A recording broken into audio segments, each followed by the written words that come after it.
wedhus tenan ora.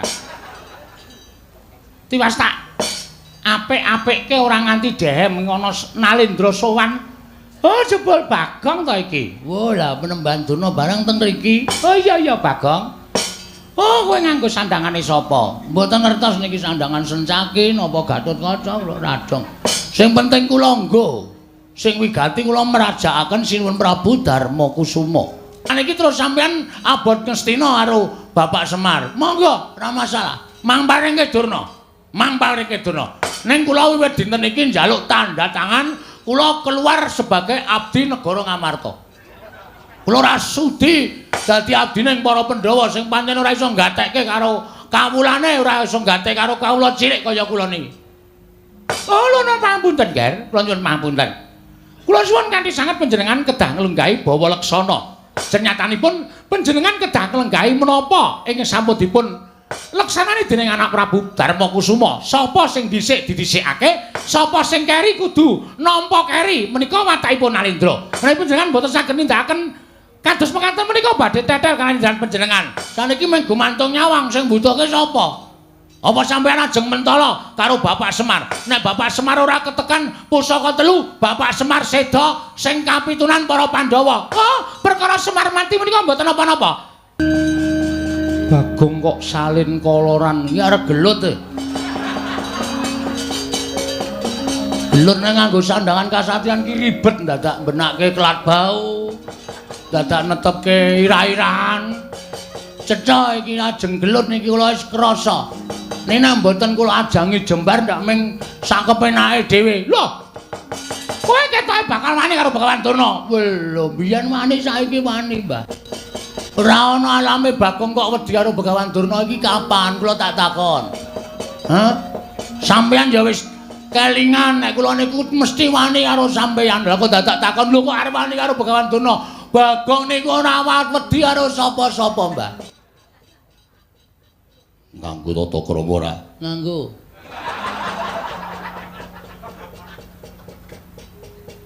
Gene wedi. Kono gedhe. Keseron nganggo akik lendodot. Wah. Lali ra tak copot. Lho nek ngono kowe wani karo Begawan Durna, sing tak wedeni apamu? Ayo, metu jaba. Lho, kowe kok wong tuwa kok ora mikir to. Carane, ta. Nek ora aja tak njaba. Rugi. Goblok ora. Aku ora guneman karo kowe sing rono. Nek pancen kemanane metu jaba. Ayo, metu njaba. Tanding karo Begawan Durna. Nuwun sewu sinuwun mboten kula miwiti ajanging pasulayan. Ning gandeng Bagong pun ditantang. Nanti papane wong neter kanthi dayan. Oh, makase ya Yem. Nggih ngesna dawuh. Kuwi sapa kuwi sik lemu kuwi? Adi kula. Rondo. Wah.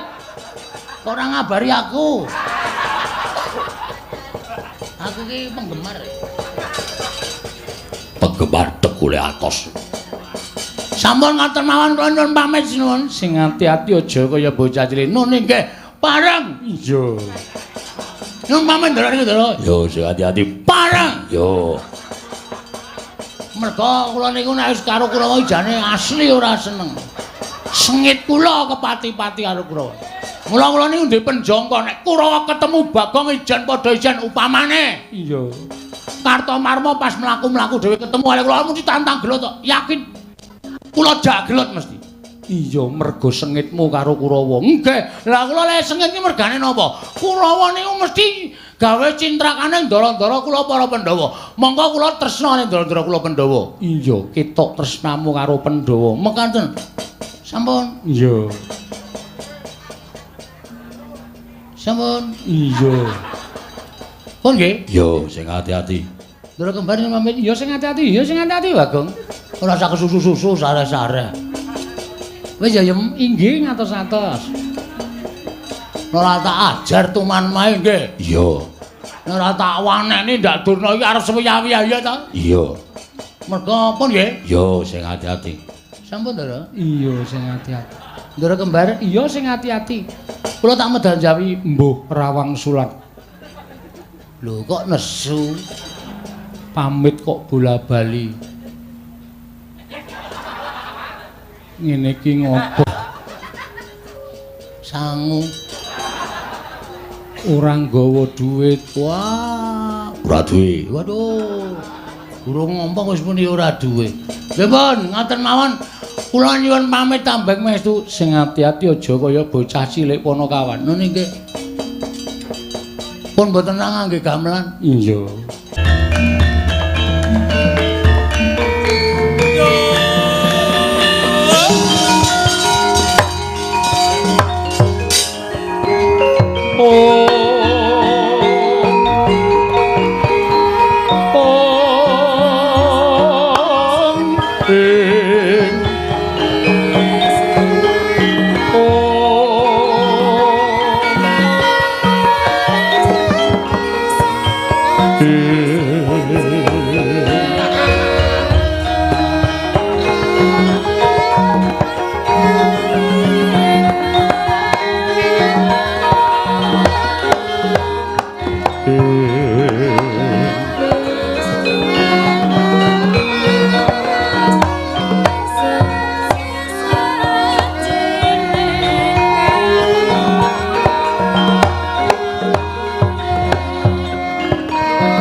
Sinumati jagat kinari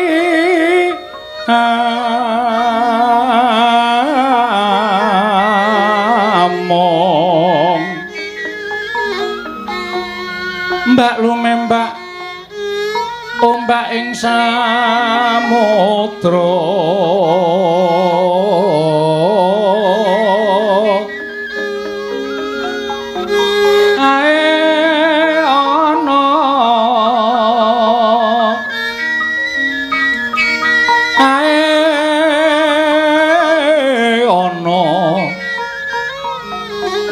Bali lumut tambra kanggeng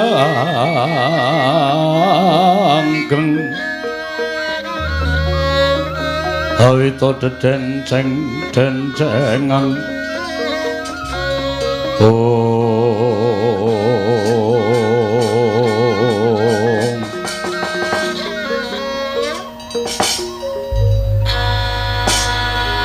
jagat dewa Bathara ya jagat pangestungkara gawe kaget tak kira yen to Ratu Sabrang ingkang sowan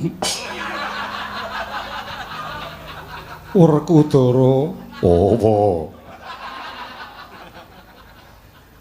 bareng tak wis padake raine ora pangling iki rak Bagong to. Wah, Caedan. Linyilih sandangane endi? Tak kira nek anakku Gatut. Rama Kyai, mbuh. Bagong kok liya bisa-bisane ing atase dadak nganggo sandangan cara satriya kaya mengkono. Nune nggih. Sewu-sewu kalapatanipun ingkang abdipun Bagong Tadawadana sinuwun. Ya ora dadi ngopo Bagong. Betek-betekipun kula pengin merajakaken sinuwun Prabu Darma Kusuma ngantos kula nyewa sandangan ngenten iki. Iya Bagong, nggih, nyuwun ngapunten nggih. Ora dadi apa. Oh, nuwun Nuwun sewu, Ger. Menika sinten? Menapa ingkang putra Jodipati? Menapa putra Madukara? Sanes bapa, mbok menawi bapa mboten mresani krana saking wingking.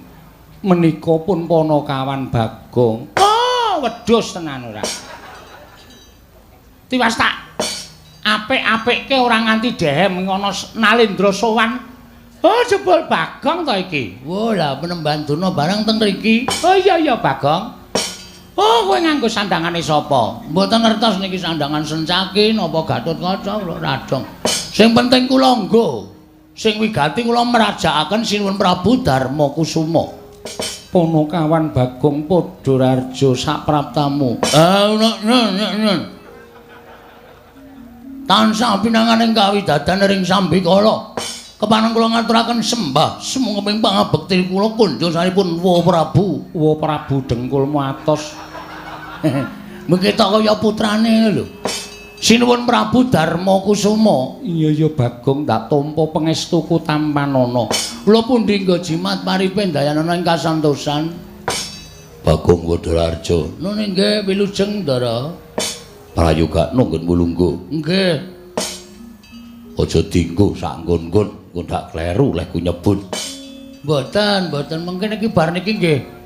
Cucul kula ya ming wangun apa mboten ngoten lho dadi piyayi. Le wangun awakmu wis wangun ning raimu tetep kere. Kempun atos suarane. Oh, Bagong Padararja sapraptamu. Pengentenipun Begawan Durna wilujeng niring Sambikala. Oh iya tak tampa. Pangestuku tampanana Bagong kula pundi nggo jimat paripe dayanana ing kasantosan. Bagong Padararja sapraptamu. Panangan Bagong Padararja sapraptamu. Pangestunipun Ndara kembar wilujeng bekti kula kunjuk. Iya Bagong. Tak tampa pangestuku tampanana. Nun inggih sanget anggen kawin dadosaken jimat. Tak tampa pangestuku tampanana Bagong. Nun inggih jimat. Nenana ing kasantosan kabeh ping do mengestoni tok. Iya Bagong. Nggih. Ana apa Bagong? Sepisan kepareng ngaturaken tebah Siti Sekul binung teling ron klapa apuren tambah bilih wonten lepat kula anggen kula ngunjaken sampun Prabu Darma Kusuma. Iya ora dadi ngopo Bagong? Matur sembah nuwun. Ndungkap angka kalih mugi andadosna ing kawuningan. Sowan kula menika mboten saking pikajengan kula piyambak, namung kula menika dapur dipun utus dening kakekne Semar utawi bapak kula Semar utawi tiyang sepuh kula Badranaya. Iya Bagong, bapakmu ya kene. Bapakne ajeng pejah. Lho. Sebabe apa? Lara. Bapakmu lara. Nggih. Sak pengkere Ndara Janaka Kesah, kabar sing kula tampa, Ndara Janaka nika nilar kasatyan Madukara, nilar negari Ngamarta. Menapa leres mekaten sinuwun? Iya pancen bener. Mboten gantaran wektu bapak niku opnam. Bapakmu lara. Nggih. Madal sairing usada. Saniki teng griya nika mung kantun kecap-kecip. Awake kaya wis ora duwe nyawa, ming mripate tok sing urip. Ming kecap-ketip. Nek mak ampun mboten kalu, nek ngunjuk pun mboten isa ngunjuk. Kula ya wis omong karo bapak, Pak, rasa nganu gegering awak. Nek mati ya anak-anak wis ikhlas. Ngonten niku nek bapak tetep mboten purun seda. Monggo nek bapak seda niku kula bahagia. Wong edan bapakne mati malah seneng. Entuk lemah akeh banget kula. Wah, warisan diame-ame. Lah terus sawijining dina bapak niku ngendika kalih kula. Lah gene bapakmu iso omong. Saged omong iso ning lirih. Kuping kula dadak kula templekke enten tutuke bapak. Iya Bagong. Nggih. Ngenten iki. Bagong. Ngenten niku. Lah ya lek ngomong ki seru wae. Kok njur kaya bapakmu. Mengke ndak ora padha karo kasunyatan. Merga sakniki niku napa-napa niku sok ora padha karo kasunyatan. Upamane piye? kidul dusun ana ula gedene sak jempol, mengke kabar tekan tengah dusun ana kabar ana ula gedene sak lengen, mengke tekan lor dusun ana kabar ana ula gedene sak glugu. Kabar kalih kasunyatan mboten padha niku sakniki pun nglembrah. Iya Bagong, nggih. Ngenten iki. Bagong. Kok wis seru? Ya Bagong. Aku iso mari. Yen kowe nyuwun ngampil pusaka 3 negara Ngamarta. Kula ya semaur. Apa, Pak? Matur sinuwun Prabu. Puntadewa nek aku buta pusaka 3 nggo nambani awakku. Pusaka 3 kuwi apa wae? Setunggal. Tumbak. Waduh lali iki. Wah cilaka iki. Dadak mulih njaluk keterangan bapak ya mung wirawiri. Tumbak baru klinthing. Karo welang. Nah, tempe karo welang. Karo welang. Tumbak karo welang angka 2 payung mutha. Wah, bature Pandhawa pirang-pirang puluh taun karo pusakane Pandhawa ora apal. Ora payung mutha. Lah payung apa? Pijet payung. Ora. Payung Tunggul Naga. Payung Tunggul Naga kalih perpustakaan wilayah. Pustaka Jamus. Lah, pustaka Jamus Kelima Sada nedya kula bolong. Bolok boyong. Nedya kula boyong wonten negari Ngamarta, Karang Kadempel ingkang wigati kinarya Jampi Bapak Semar. Pungkasane ngatur kula menawi sinuwun Prabu Darma Kusuma maringaken kanthi ikhlasing penggalih kula ngaturake panuwun ingkang tanpa pepindhan. Ateges sinuwun Puntadewa menika menggalihaken lelabuhane Bapak nggone momong para Pandhawa wiwit kuncung nganti gelung wiwit jabang nganti celaprang. Nek mung diwisuno ngambil pusaka 3 mesti kemawon dipun paringaken. Ewadene sinuwun Puntadewa ngekahi pusaka 3 menika kula sampun macak cara Gatotkaca. Kula mboten ajeng wedi kalih sinten-sinten, nek perlu kula untir kabeh. Wah, Puntadewa kakangku. Werkudara piye? Aku apal karo Bagong. Yen wis kaya ngene iki dheweke ora iso dienggo dolanan. Ora iso padhake tawon. Dilangin tuku nggo dolanan.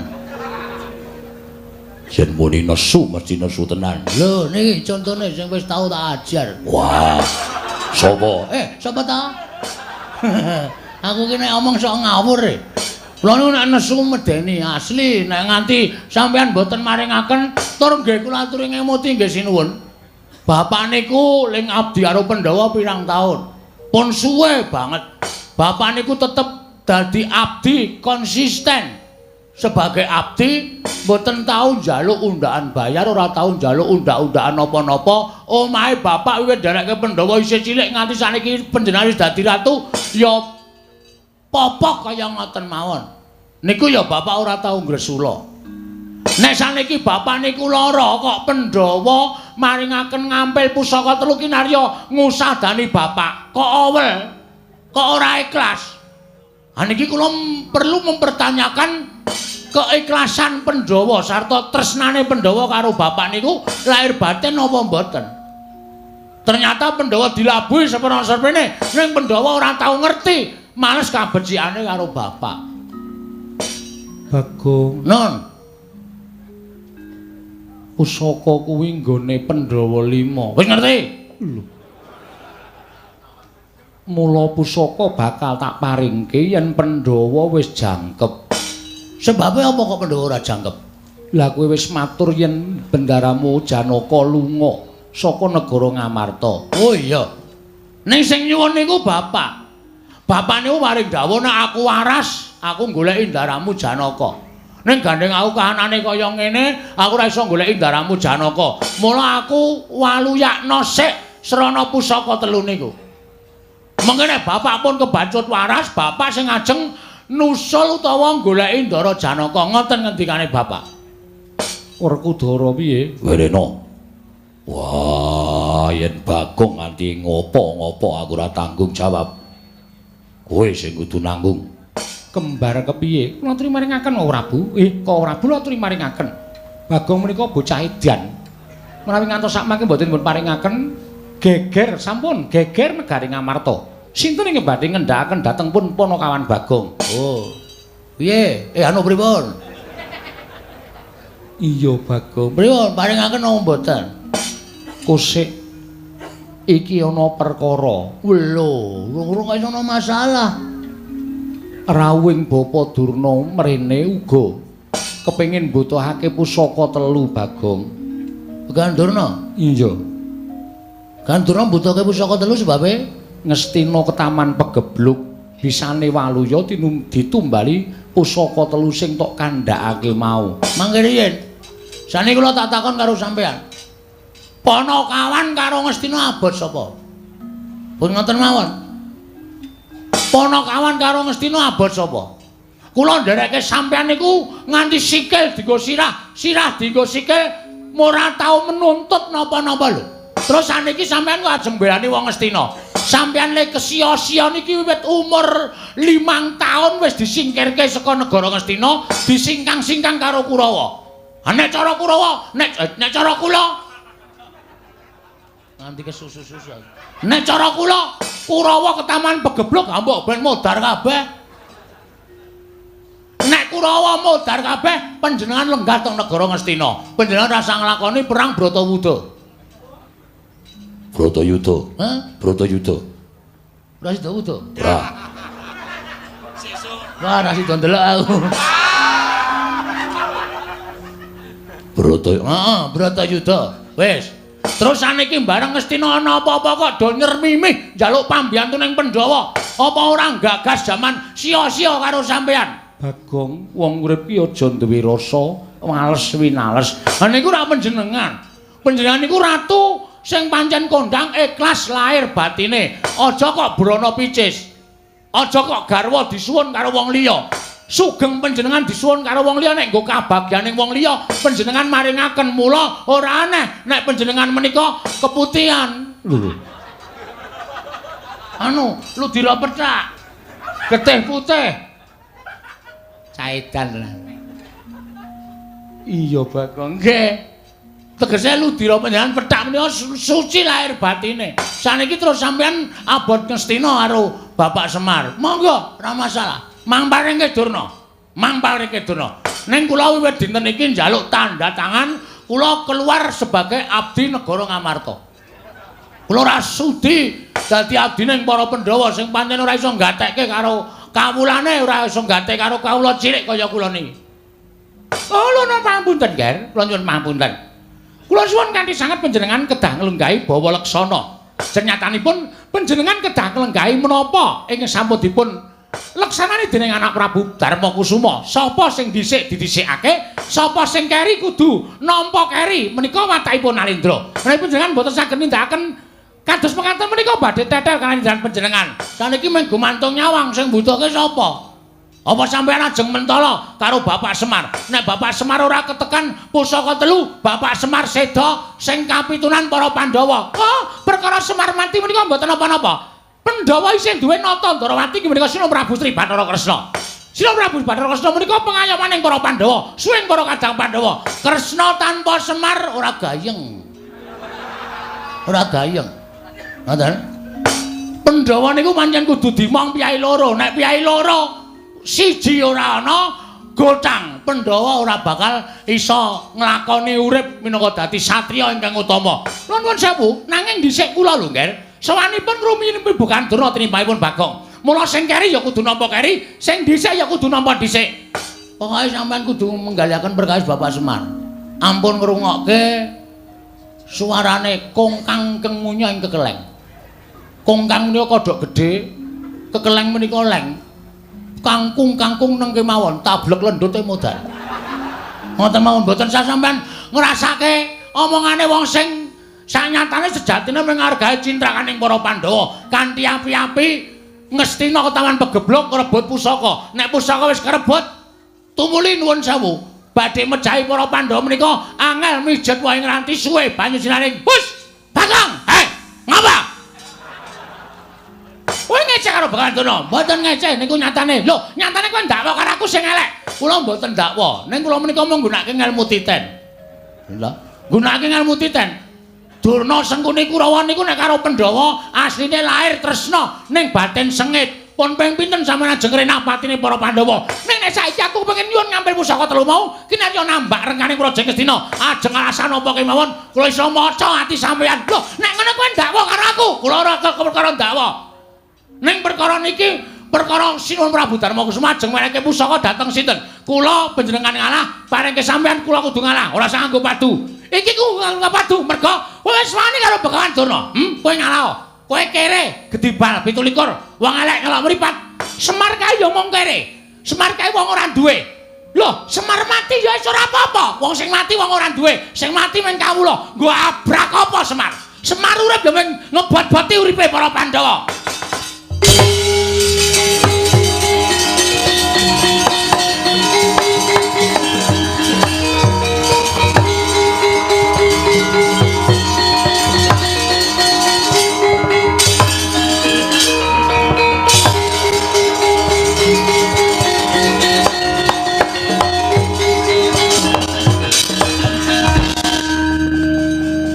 Bagong kok salin koloran iki arep gelut e. Gelut nang nganggo sandangan kasatriyan ki ribet dadak benake kelat bau. Dadak netepke irah-irahan. Cecok iki ajeng gelut niki kula wis krasa. Nek mboten kula ajangi jembar ndak mung sak kepenake dhewe. Lho. Kowe ketoke bakal wani karo Begawan Durna. Lho, biyen wani saiki wani, Mbah. Ora ana alame Bagong kok wedi karo Begawan Durna iki kapan kula tak takon. Hah? Sampeyan ya wis kelingan nek kula niku mesti wani karo sampeyan. Lah kok dadak takon lho kok arep wani karo Begawan Durna. Bagong niku ora wedi karo sapa-sapa, Mbah. Patokan kula niku anggere bener sing tak belani wong tuwa kula, aja kok sampeyan dewa mudhune Bagong ora gigrek. Hah? Aja kok ming Durna. Sampeyan niku dumeh titele pendhita kondang monyor-monyor ra ning Ngastina. Ha ta? Sampeyan niku upama gambare diumbulke ra tau iso mbukak, kalah terus. Ha kok sampeyan ajeng nantang karo Bagong. Saiki ngene. Sampeyan butuhke pusaka telu, aku ya butuhke pusaka telu. Digawe sayembara. Lho, sayembara apa? Nek kula kalah karo sampeyan, sampeyan boyong pusaka telu. Nek sampeyan kalah karo Bagong, kula sing boyong. Lho. Oh, lah kewanen bocah iki, kewanen ucape. Ora mbok pikir dhisik, wis tak pikir, Mbak. Wis tak pikir. Aku ngerti kowe nggo Kurawa to, kowe gleleng nggo Kurawa. Kowe iki nek dhewe ya mung cekutas, lekutis. Ora ndek kewanen apa-apa, ning gandeng kowe nggo Kurawa, Dursasana, Kartamama, Surtayu, Surni, Sinden ngono iki. Kowe mesti gleleng. Kowe mesti kaya yak-yak kae. Ning slamus apa ki? Sasuwene urip Bagong iki dilalah kok ora wedi karo Kurawa. Ayo kruyun. Kruyun. Bagong aja gawe dak-dakan ning pasulayan. Sampeyan meneng mboten? Kene ana sing ngisru-ngisru leh kula nesu, ora nyawang sapa-sapa. Amuk kabeh. Nganggo tata krama ora? Nganggo.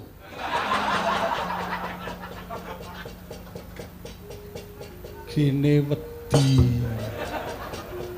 Kono gedhe. Keseron nganggo akik lendodot. Wah. Lali ra tak copot.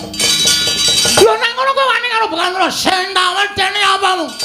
Ayo metu jaba. Lho, kowe kok wong tuwa kok ora mikir to. Carane, ta. Nek ora aja tak njaba. Rugi. Goblok ora. Aku ora guneman karo kowe sing ora ono. Nek panjenengan kewanane metu Jawa. Ayo metu Jawa. Tanding karo Begawan Durna. Nuwun sewu sinuwun mboten kula miwiti ajanging pasulayan. Ning Gandeng Bagong pun ditantang. Nanti papane wong neter kanthi dayan. Nang alun-alun negara Ngamarta temtoke kowe apa aku sing tekani pati. Wah, pendhita tak ingel-ingel gane ati.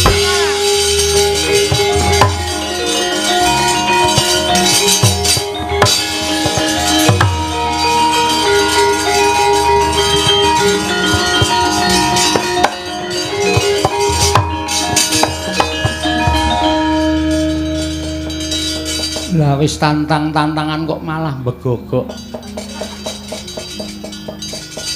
Aulane ra diwangi ya mudar tenan. Lah jare mau wani, mau ra ana Begawan Durna. Nek ra ana Karepmu piye Bagong? putrane do mangkat mboten? Sapa? Ndara Gargaca, Ndara Antarja, Ndara Antarsena. Wah, aku ra weruh. Ning pendak-pendak pasewakan mesti eneng Gatot Antarja Antarsena ora bakal tinggal karo kewajiban. Sip. Kula nyuwun ngambil Ndara Antarsena ya. Nggih. Yo,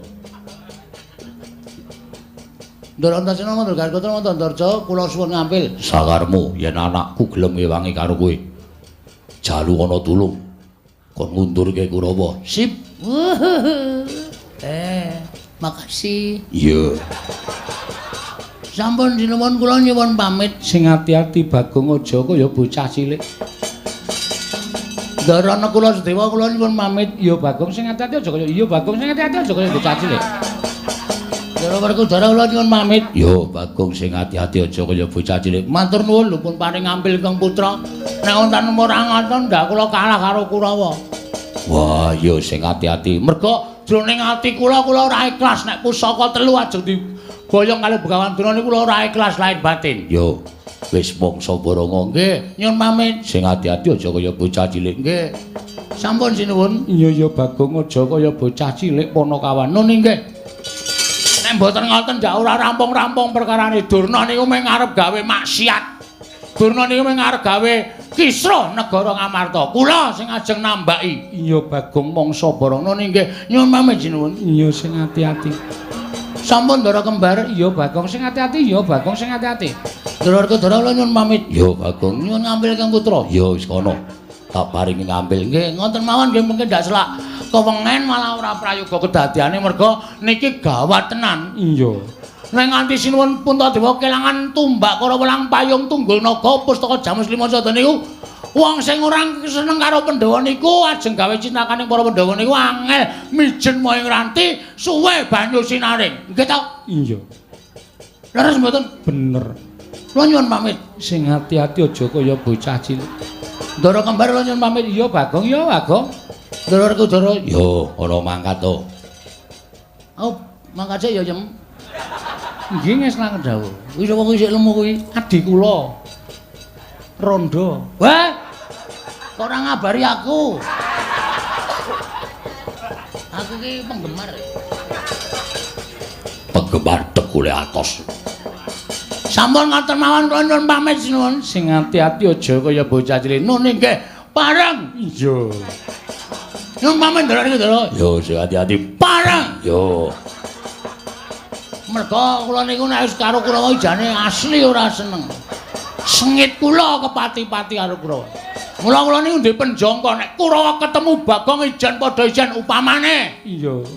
Kartomarma pas mlaku-mlaku dhewe ketemu kali kula mesti tantang gelut kok. Yakin kula jak gelut mesti. Iya, mergo sengitmu karo Kurawa. Nggih. Lah kula lek sengit ki mergane napa? Kurawa niku mesti gawe cintrakane ndara-ndara kula para Pandhawa. Monggo kula tresna ning ndara-ndara kula Pandhawa. Iya, ketok tresnamu karo Pandhawa. Mekaten. Sampun. Iya. Sampun. Iya. Pun nggih? Yo, sing ati-ati. Ndara Kembar pamit. Ya sing ati-ati, ya sing ati-ati, Bagong. Ora usah kesusu-susu sare-sare. Wis ya Yem, inggih ngatos-atos. Ora tak ajar tuman mae nggih. Iya. Ora tak waneni ndak Durna iki arep sewiya-wiya ya ta? Iya. Merga pun nggih? Yo, sing ati-ati. Sampun, Ndara? Iya, sing ati-ati. Ndara Kembar, iya sing ati-ati. Kula tak medal jawi mbuh rawang sulat. Lho kok nesu? pamit kok bola-bali. Ngene iki ngopo? Sangu. Ora nggawa dhuwit. Wah, ora duwe. Waduh. Durung ngomong wis muni ora duwe. Nggih, Pun, ngoten mawon. Kula nyuwun pamit tambeng mestu sing ati-ati aja kaya bocah cilik Ponokawan. Ngono nggih. Pun mboten ngangge gamelan. Iya. Ming batur sak kula ditabuhi. Ngeselke sing do nabuh. Iya. Iki pate Handakawana ta iki? Inggih. Kok oleh sowan kok adoh banget. Mboten wonten papanipun Ki Lurah Bagong. Kuwi nggo 300. Beto. Nak sili. Ingkang wingi dereng nyaur. Iki aku didhawuhi Sinuwun Prabu Puntadewa kok nyilih kowe. Engko sing nyaur Sinuwun Prabu Puntadewa.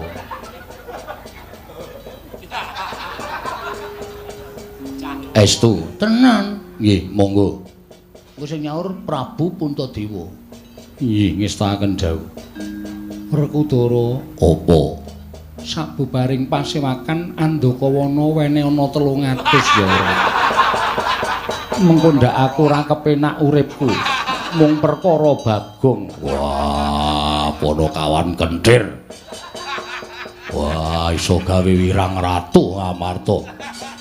Jejekane. Aja Dimas pancen wateke Bagong kuwi kaya ngono. Ya, Yayi, ana apa?